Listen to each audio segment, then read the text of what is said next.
third of heaven's angels chose eternal rebellion over divine perfection, and their decision locked them into a fate even mercy cannot undo. But why? What makes their sin unforgivable? And what does it reveal about the terrifying power of free will? The Bible describes Satan as a once glorious archangel who dared to challenge God himself. But this isn't just a story about pride, it's a cosmic warning. Ancient texts and theologians argue that Satan's rebellion wasn't a mistake. It was a calculated rejection of creation itself, made with full knowledge of the consequences. And hidden in this tale are unsettling truths about humanity's own relationship with choice, sin, and redemption. Stay until the end. This might change how you see your own decisions.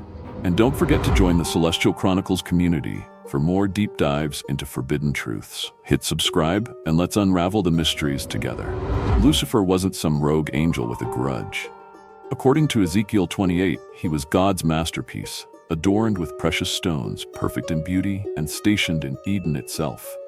Isaiah 14:12-14 reveals his fatal flaw. I will ascend to the heavens, I will raise my throne above the stars of God. This wasn't a spur-of-the-moment tantrum, it was a premeditated coup, fueled by a desire to become God. But here's the twist.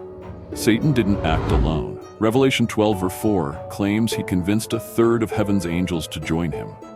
Picture this, a civilization of flawless, immortal beings, living in direct communion with God, suddenly choosing chaos. Why? Ancient Jewish texts like the Book of Enoch suggest envy. The angels resented humanity's impending creation. They couldn't stomach serving lesser beings made of clay. If even angels could rebel, what does that say about free will? And why would God allow such a risk? Free will isn't a gift, it's a test.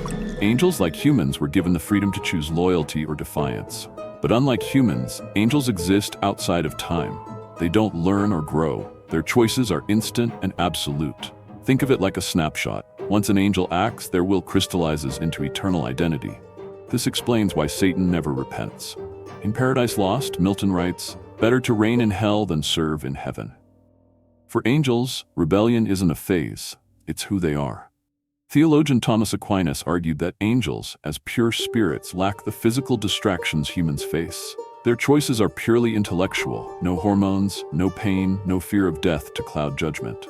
When they rebelled, they did so with cold, unshakable certainty. But does this make God unfair?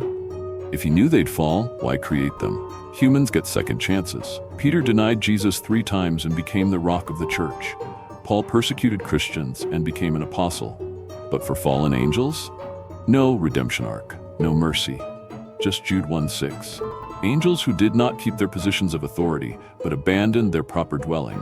These he has kept in darkness, bound with everlasting chains. Why the double standard? The answer lies in knowledge. Humans sin in ignorance, were born into a broken world, swayed by temptation, and shielded from God's full presence. But angels saw his glory firsthand. They knew exactly what they were rejecting. Imagine standing in the sun and claiming darkness doesn't exist. That's the level of denial required for their rebellion.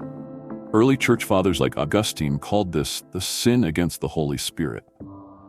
The unforgivable act of rejecting truth while fully aware of it. For angels, there's no maybe. Their choice was final. The Bible hints at a shocking rivalry between humans and angels. 1 Peter 1:12 claims angels long to look into the mysteries of salvation. Why? Because redemption was never offered to them. Humans, flawed and fragile, get grace.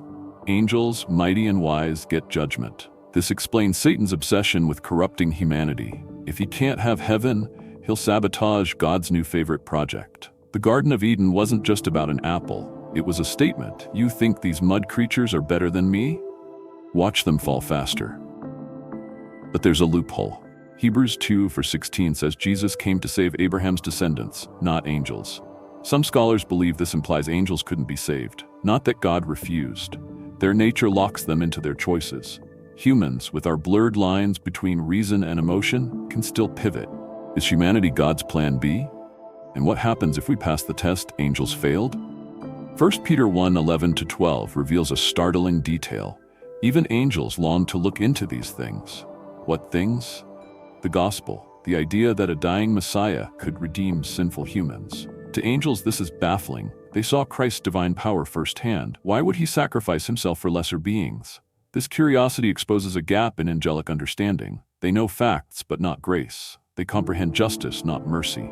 Satan's rage isn't just pride, it's envy. Humans get something he never could: forgiveness. Modern psychologists might call this cognitive dissonance. How can creatures made in God's image, weak, mortal, prone to failure, receive a gift withheld from heaven's elite? The answer might lie in humility. Angels fell seeking elevation. Humans are saved through surrender. The story of Satan isn't about a distant villain, it's about us. Every day, we face the same question the angels did. Will I serve myself or something greater? The fallen angels chose self, and their chains are self-forged. What do you think? Can humans avoid their fate, or are we doomed to repeat it? Drop your thoughts below. Let's debate the greatest mystery of free will. And if you're ready to dive deeper, smash that subscribe button and join Celestial Chronicles. The truth is waiting. Don't miss our next video, The Forbidden Chapter of Eden, What the Church Doesn't Want You to Know.